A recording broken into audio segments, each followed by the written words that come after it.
What if I told you that you could make $1 million in 24 hours, even if today you are buried in debt, with no savings, no assets, no family connections, no wealthy friends to lend a hand? What if I told you that you could cross from poverty into prosperity faster than the clock strikes its next cycle? Even if you have failed in business, wasted years drifting, and find yourself now with nothing to show but regret? You would call me extreme. You would laugh in disbelief. You would whisper to yourself, "It cannot be so." But I tell you, I have seen fortunes turn in a single day. I have witnessed wealth rush toward a man as sudden as a storm, while his neighbor waited decades in vain. And I say to you now, it is not chance, it is not accident, it is not luck, it is law, a law hidden from the multitude because they would rather mock than obey. A law the rich will never shout from the rooftops because they know most men will not pay the price of definiteness. You are thinking, how? How could this be? Do not rush. If I were to give you the answer in one word, you would dismiss it as too simple, too unbelievable. That is why I will not hand you the treasure in a sentence. I will walk you into it law by law until your own mind cannot escape the conclusion. By the end of this speech, you will not only believe that great wealth can arrive in 24 hours, you will know why and how.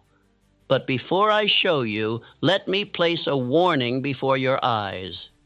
If you treat this as mere entertainment, if you drift while you listen, if you take these words as inspiration but not as command, you will gain nothing. You will walk away exactly as you came, poor, doubtful, waiting for someday. This law does not honor the lazy. It bows only to the definite. Think of this. Why does one man remain stuck for 30 years in the same misery, while another secures his fortune in a single day? Why does one man accumulate nothing but bills and disappointment, while another walks into opportunity as though it were prepared for him alone? The difference is not education, not inheritance, not connections. It is something far greater, far more mysterious, and far more available to you than to the men who pretend to be your betters. Frank W. Gonzalez discovered it when he stood in his pulpit and declared, "What I would do if I had $1 million." He had no million, no wealthy allies, no earthly reason to expect that his words would be answered. Yet within 24 hours, the fortune was his. Not because of chance, but because his words carried definiteness, desire, faith, and decision. He preached as though the money were already in his hands, and by morning the world had obeyed him. This is the law you are about to hear. The law that riches flee from vagueness and leap toward definiteness. The law that time itself bends when desire burns white hot. The law that money, already in circulation, is drawn to the man who commands it with purpose. You will not hear this in schools. You will not hear this from the mouths of the rich, but you will hear it here. So listen carefully as though your future depends upon it, because it does. For the next few minutes, let every other thought fall away. Hold nothing but this question in your mind. What if I too could awaken tomorrow on the road to fortune? By the end of this speech, that question will no longer be fantasy. It will be a command you can issue, if you will. Introduction. The hour hand of riches obeys fire. You ask me how soon riches will answer your call. I tell you plainly, wealth comes at the speed of your burning desire, and not one moment sooner. Men wait on years, on seasons, on fortune, while the law of riches waits on them. If a man sets his heart aflame with such intensity that his thought becomes command, the world of causes bends swiftly, sometimes in years, sometimes in days, sometimes in hours. This law is not theory, it is record. I have seen fortunes move with the suddenness of a storm after months of stillness. The timid call it luck, but the honest student knows it as the sudden reward of desire that at last reached the heat of command. When the heart burns white hot, time itself contracts. What would take decades to the wavering may take a night to the definite. Let me show you this truth through the story of Frank W. Gonzalez, a young minister in Chicago. He announced a sermon with the daring title, "What I Would Do If I Had $1,000,000." He did not mount the pulpit as a beggar hoping for alms. He spoke as one who already held the key. His words carried no timidity, no speculation. They carried decision. He painted a vision of a school where young men would be trained to think and to work in the same hour, where education would not be theory without practice, nor practice without philosophy. He spoke as though the $1,000,000 were already in his hands, as though the brick and mortar already stood, as though the voices of grateful students already rang in its halls. The next morning, a messenger came from Philip D. Armour, the great packer. "Young man," Armour said, "if you will put your sermon into deeds, you shall have your $1,000,000. And from that decision was born the Armour Institute of Technology. Do not miss the lesson. One definite desire declared with fire drew $1,000,000 overnight. What steps brought that $1,000,000? First, a purpose written in the heart so clearly it could not be mistaken. Second, a mind heated by faith until every word carried authority. Third, a plan spoken so vividly that listeners saw it. Fourth, the courage to speak as one who commands, not as one who begs. With those 4 steps, the $1,000,000 was not chased. It arrived. Men ask me, can wealth truly come in 24 hours? I say, if 30 years of drifting still chain you, do not quarrel with the clock. Quarrel with the drift. Yet know this, when desire reaches the heat of command, fortunes do indeed arrive with astonishing speed. Many men have awakened one morning poor and lain down at night rich, for they finally decided.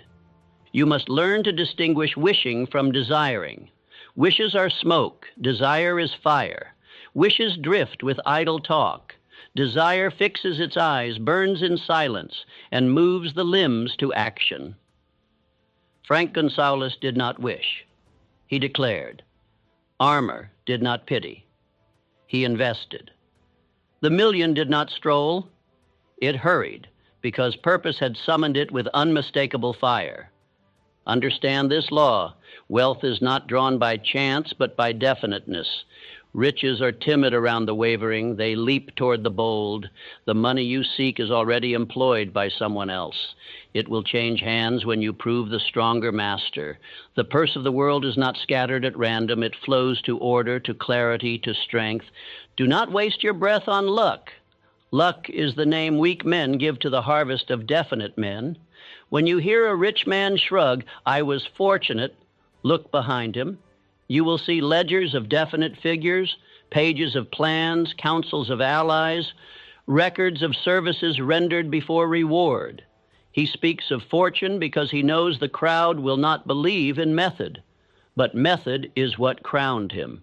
And now you would know the method. Here are the 7 rules that, when obeyed together, form the band success formula. They will sound like iron to ears, softened by drift, but to the ready they are keys to command. Use one without the others and you will limp. Use all together and you will run.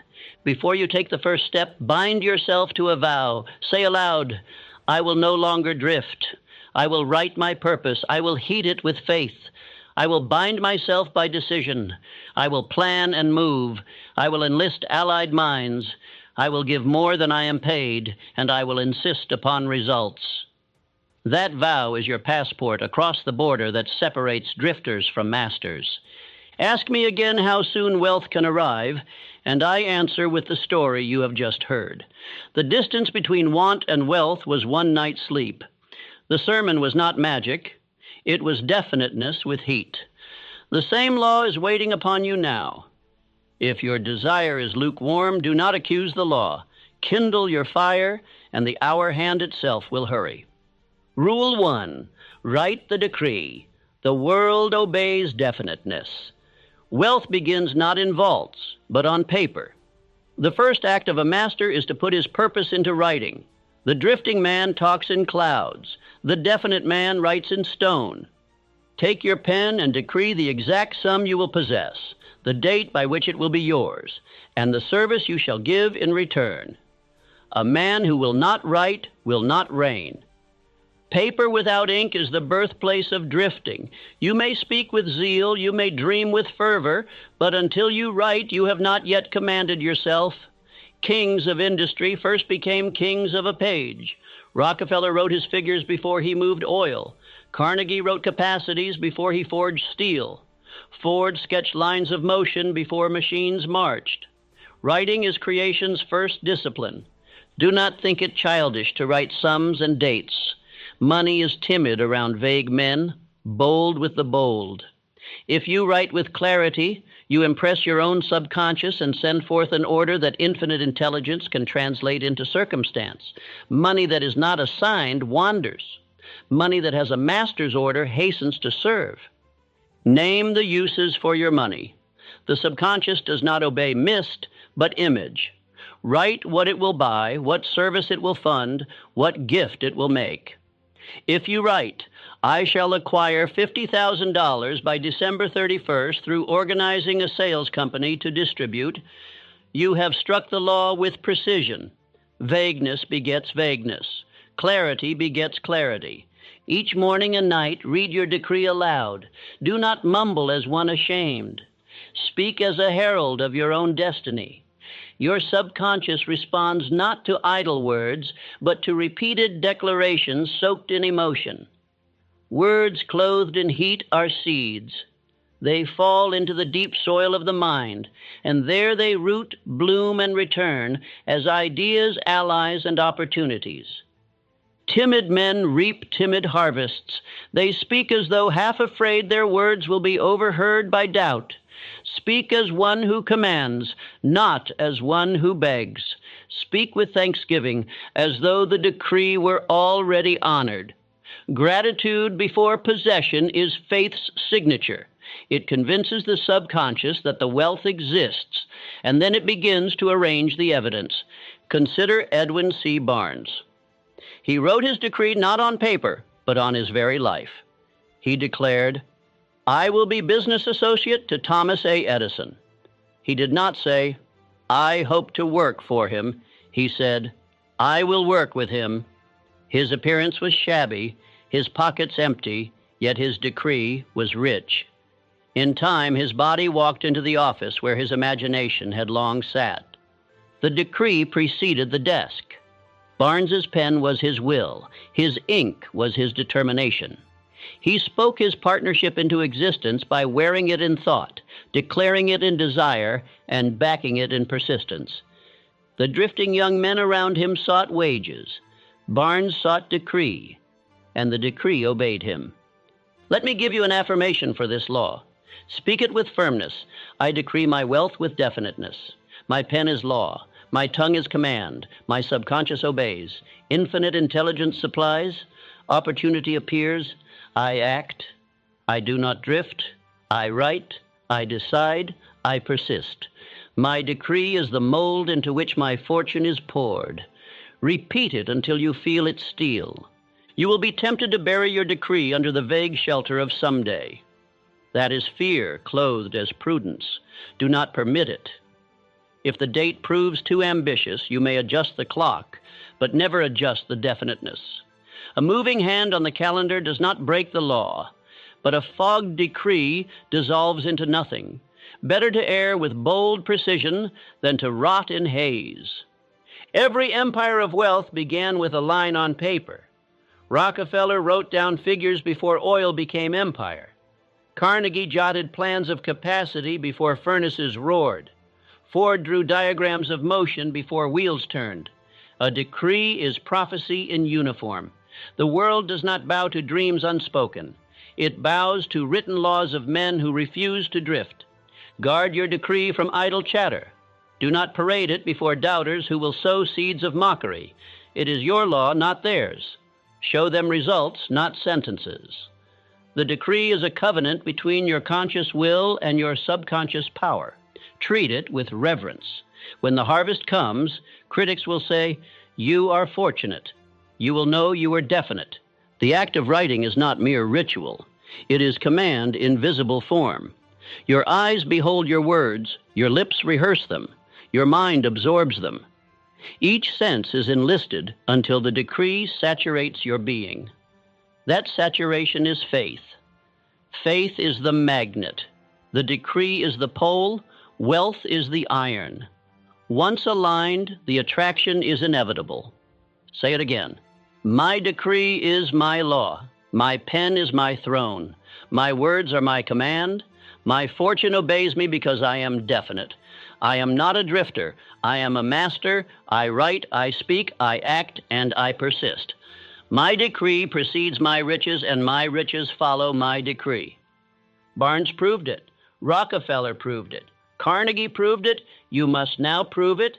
Take your pen, write, fix your sum, fix your date, fix your service, fix your plan, then speak morning and night. Carry it until your limbs obey it, until your mind sees it, until your life reveals it.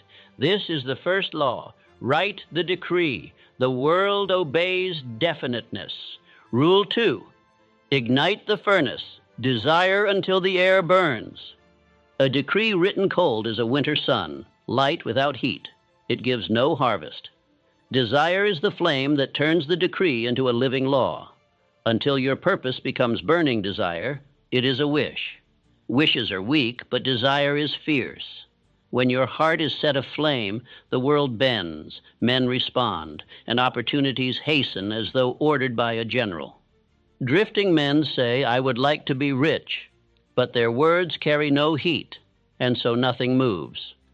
But when a man declares, I must be rich, I will serve, I will persist, I will pay any lawful price, that fire leaps into his step, sharpens his mind, and draws allies. Desire is not passive, it is active fire, and the fire itself creates its fortune. Recall Frank W. Gonzalez and his $1 million sermon.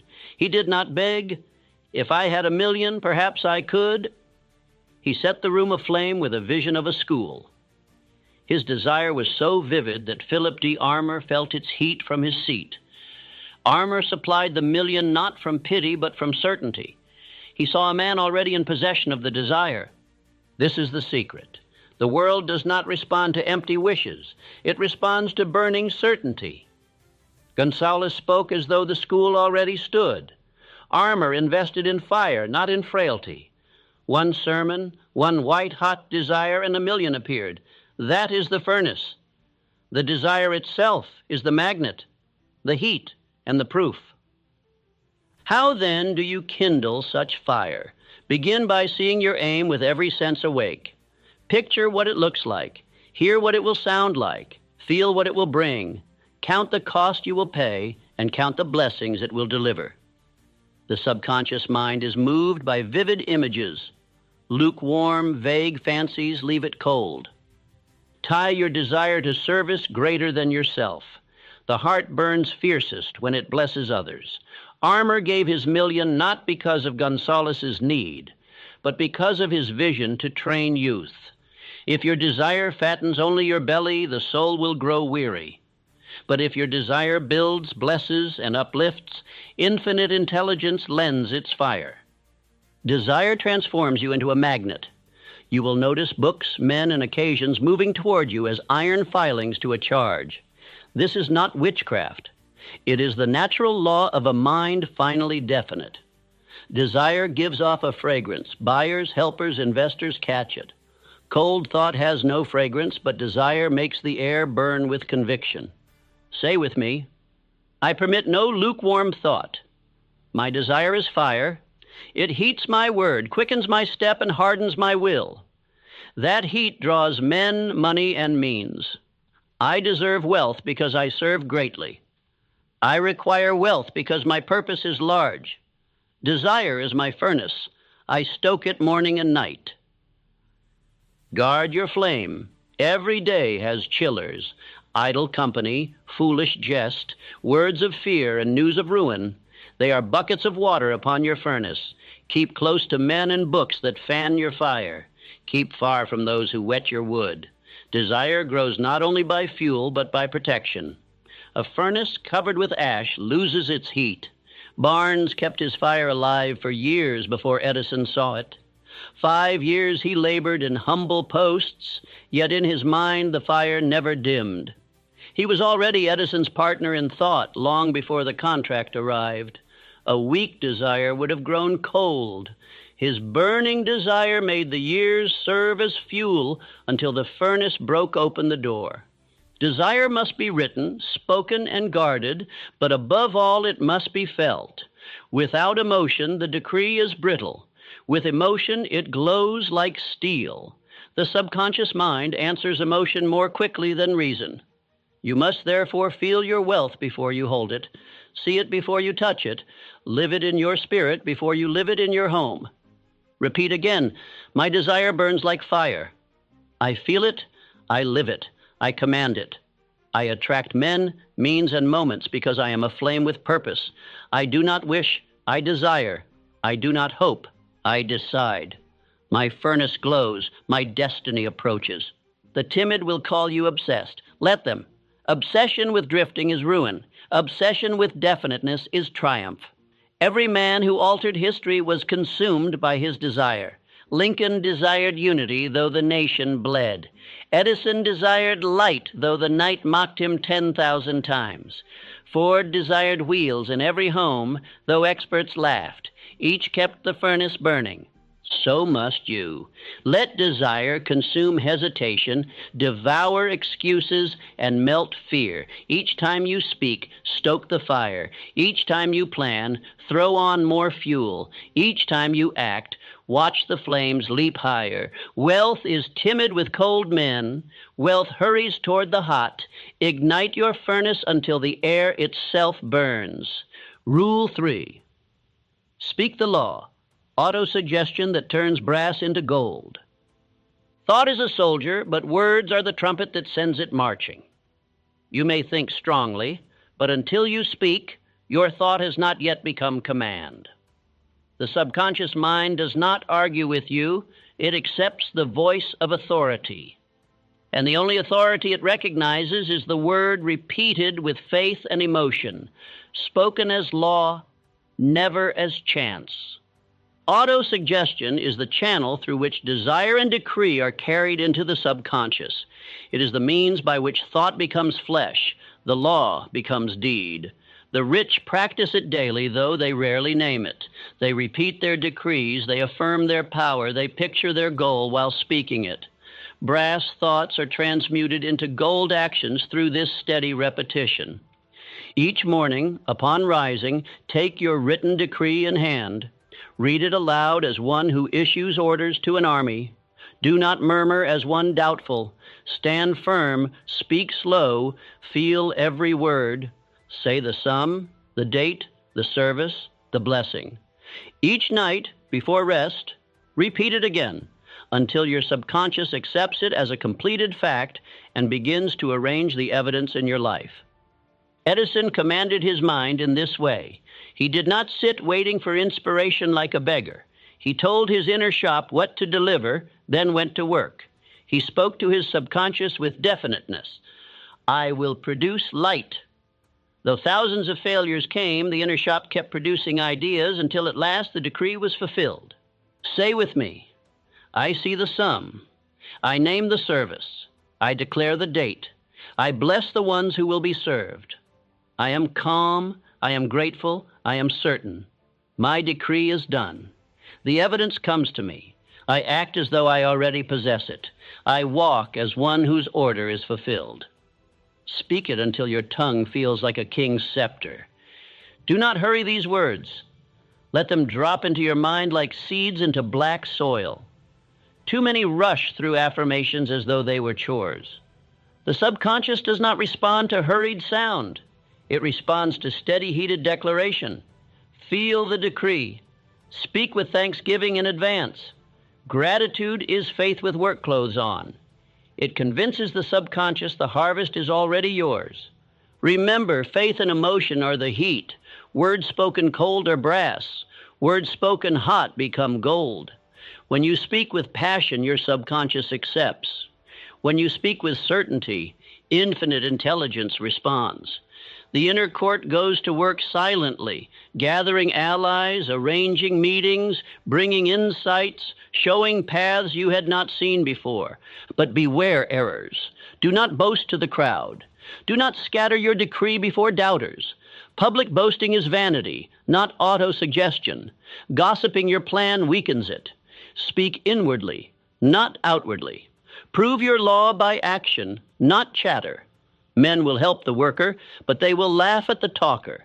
The flower does not shout while it is seed. It works silently until it blooms.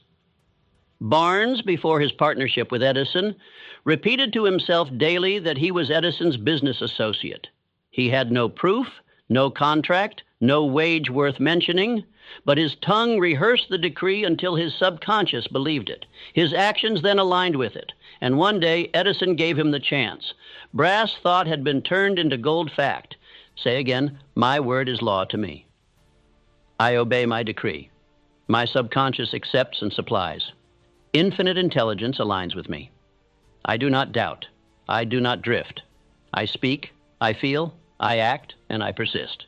My words are the trumpet. My mind is the army. My decree is the campaign, and my victory is certain. Do not underestimate repetition. The subconscious obeys habit, not whim. If you speak once, it barely notices. If you speak daily, morning and night, with fire, it engraves the order as law. The engraving is permanent. Once engraved, the subconscious cannot resist delivering. Many call this law mystical. It is only obedience to habit. Gratitude seals the process. Thank God in advance. Thank Him as though the harvest were already delivered. This act of thanksgiving is not empty. It is evidence of faith. The subconscious translates it as fact. Infinite intelligence reads it as certainty.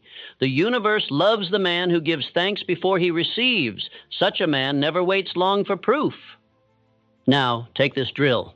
For 7 nights before bed, close your eyes, speak your decree aloud, picture yourself in possession of it, and feel gratitude for it. Keep a record of any ideas, names, or insights that come to you upon waking.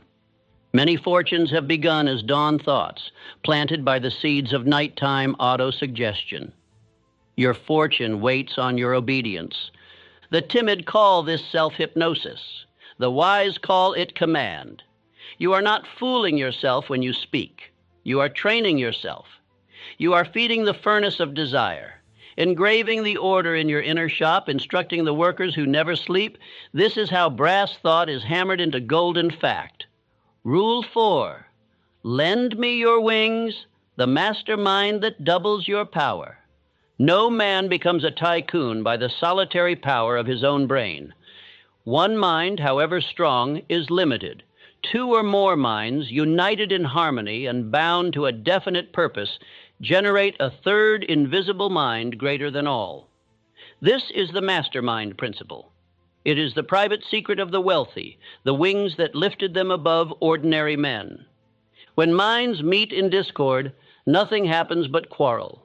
When minds meet in harmony, a current flows, ideas multiply, courage deepens, and power gathers.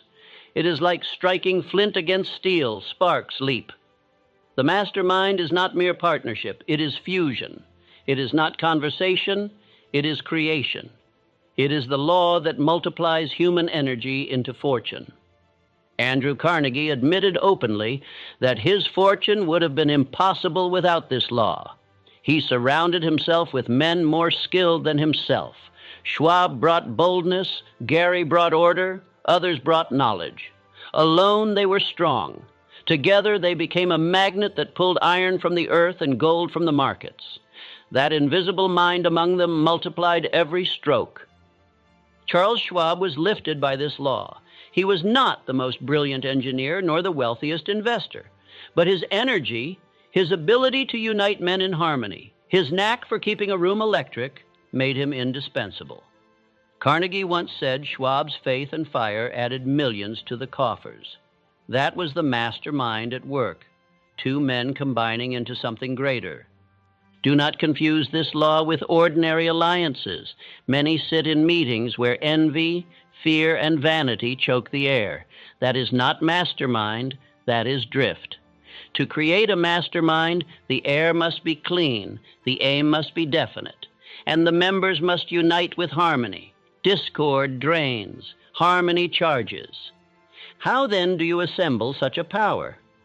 Choose men and women who are strong in knowledge, firm in character, and definite in purpose. Character first, knowledge second. A crooked mind will bend the beam of the entire group. One envious spirit can poison the well. Better a few in harmony than a multitude in discord. Hold regular councils. Begin each with the decree, the definite aim. Place obstacles on the table, not as walls, but as drafts to be improved. Invite criticism that is clean, not cruel. Keep vanity outside. Record decisions as law. Each member departs with a task. When you meet again, proofs are laid down. This rhythm forges power. Say with me, we meet in harmony for a definite purpose. Our minds unite. A greater mind presides. We give more than we take. We speak with faith. We decide with clarity. We depart with action. Discord cannot dwell among us. Harmony is our music. Success is our song. Speak this in every gathering until it becomes law. History records the fruits of such councils. The creation of United States Steel was not the work of one man. It was the product of minds united. Carnegie's vision, Schwab's fire, Morgan's capital, Gary's discipline. The mastermind was present, and iron became the backbone of a nation. The scale of that fortune was equal to the scale of harmony. Edison himself, though a genius, depended on a mastermind. His laboratory was not a lonely room, but a hive. He gathered assistants, thinkers, craftsmen, each contributing. Edison provided the vision, but the harmony of many minds built the reality. His genius was magnified by their union. He lent them his wings, they lent him theirs, and together they flew. Affirm this: I do not walk alone. I choose allies of faith, character, and skill. We meet in harmony, we act in definiteness, we persist in unity. Out of our meeting arises a mind greater than ours. That mind serves our aim, strengthens our courage, multiplies our ideas, and hastens our fortune. We are not drifters, we are creators. Do not mistake isolation for strength. The lone wolf starves, the flock thrives. The rich guard this secret because they know most men will not pay the price of harmony. Envy is easier than cooperation. Pride is easier than submission.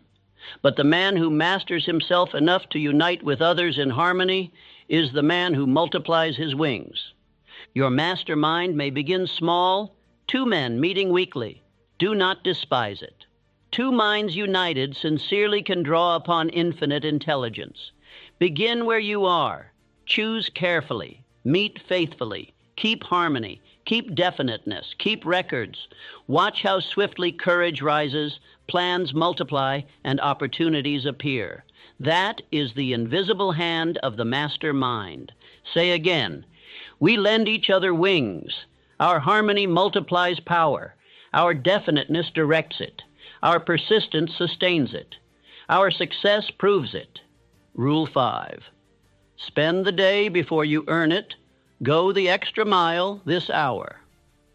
The world pays most men only once by wage, but the man who will be wealthy is paid twice, once by his present purse, and again by the treasure his extra service buys. To render more and better service than you are paid for is the arithmetic of greatness. It is the seed law. No man who obeys it can remain poor, for the shadow of service is always reward. You cannot escape this law, whether you serve grudgingly or royally. If you serve with stingy effort, the shadow is poverty. If you serve with abundance, the shadow is wealth. The poor refuse this truth because it demands faith. They say, I will do more when I am paid more, but the rich discovered, I am paid more when I do more. Think of F.W. Woolworth. Before his chain of stores covered America, he was a clerk who swept floors. But he swept with care, watched customers, studied their desires. His extra service purchased tomorrow's counters. That dust on his broom was gold in disguise. His employer paid him a wage. The law of service paid him a fortune.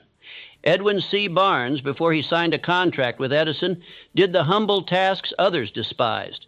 He carried papers, fetched supplies, learned the machines, but he did them with the pride of a partner, not the complaint of a servant. His extra service proved his decree. Edison gave him the chance not because he begged, but because he demonstrated fitness through service beyond pay. Render more than you are paid for, and you are proving faith. You are declaring, I believe so fully in my future reward that I can afford to sow now. Faith without this act is pretense. Faith clothed in service is irresistible. Employers, investors, buyers, they all recognize this silent proof. Extra service is the advertisement of destiny. Say with me, I am paid by two masters, today's purse and tomorrow's treasure. I serve both. I give without counting. I do more than is asked, better than is required. Reward follows me like a shadow. I cannot escape it. I do not wait to be paid to serve. I serve, and therefore I am paid. The poor scoff at this, for they see only the short term. They believe giving extra is waste. But the wealthy know that the law never fails. Every extra seed finds soil. Every seed becomes harvest. The time of reaping may vary, but the certainty is fixed. Riches have no choice but to follow one who continually sows more than he harvests. Do not confuse this law with slavery. It is not about surrendering yourself to be abused. It is about giving quality, diligence, imagination, and care above the common measure. It is about surprising those you serve, improving their lot, delighting their mind, exceeding expectation. This enlarges you, trains you, and plants in the soil of tomorrow. Practical drill. Choose 3 beneficiaries today: an employer, a client, a partner. Write 1 bold improvement you can deliver for each. Act on it without announcement. Let the service speak. Record what happens. Repeat this for 7 days. You will see with your own eyes how swiftly unseen doors begin to open. Henry Ford built his empire upon this law. He paid men higher wages than his rivals, gave them better working conditions, and in return demanded efficiency. He went the extra mile for them, and they for him. The result was loyalty, speed, and profit multiplied. His motor cars carried the stamp of service beyond wage, and the world rewarded him without end. The extra mile is the toll road most men will not take.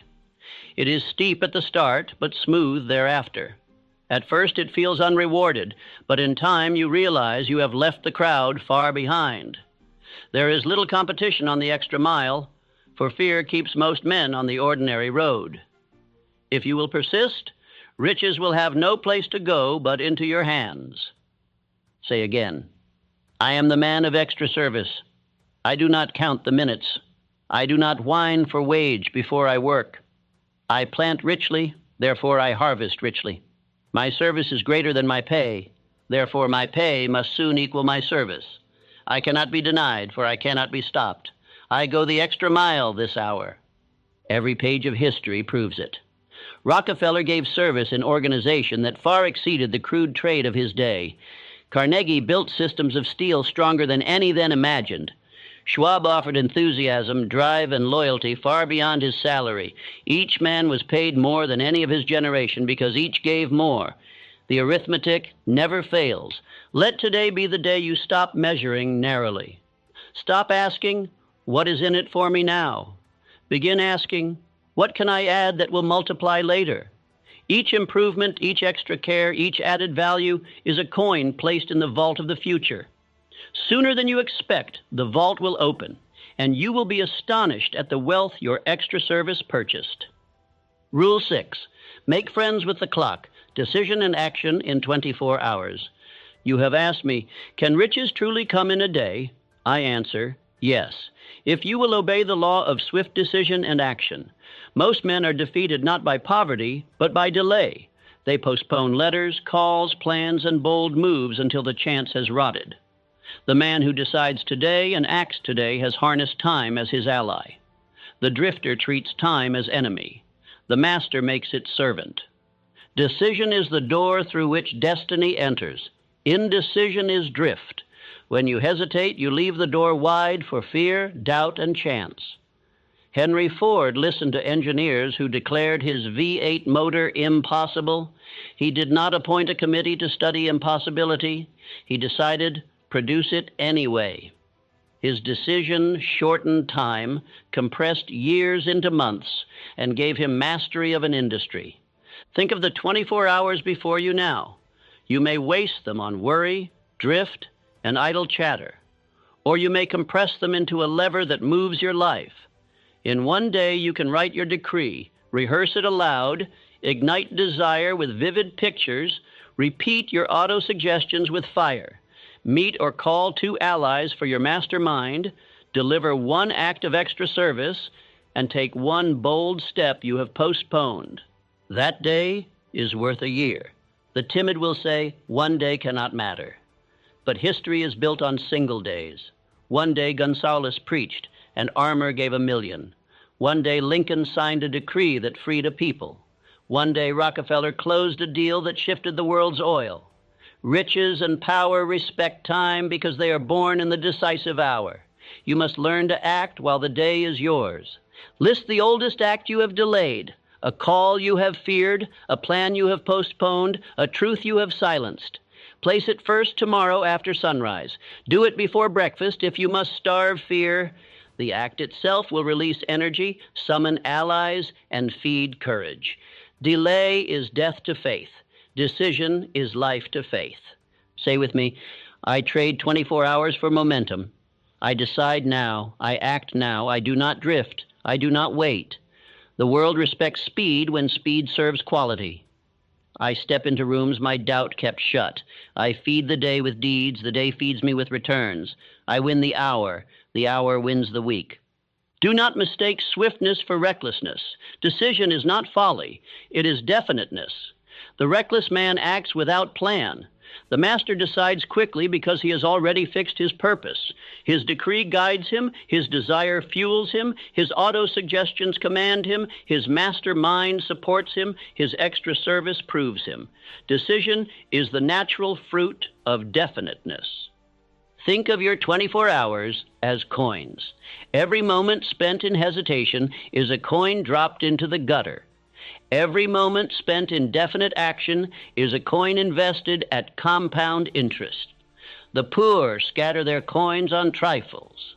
The wealthy invest them into decisive acts. That is why the rich grow richer in the same hours the poor waste. Barnes did not drift when he saw Edison. He decided to be his partner and acted at once, though he had nothing. Rockefeller decided to buy when others feared. Carnegie decided to build when others hesitated. Each man bent the clock to his will by making it obey decision. Time will serve you if you command it. If you delay, it will bury you. Say again, the clock is my ally. I do not curse it. I do not waste it. I decide swiftly, act firmly, and persist daily.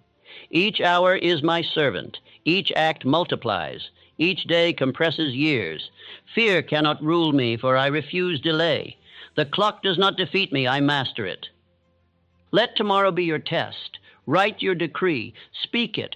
Call an ally. Render extra service. Do the one act you fear most.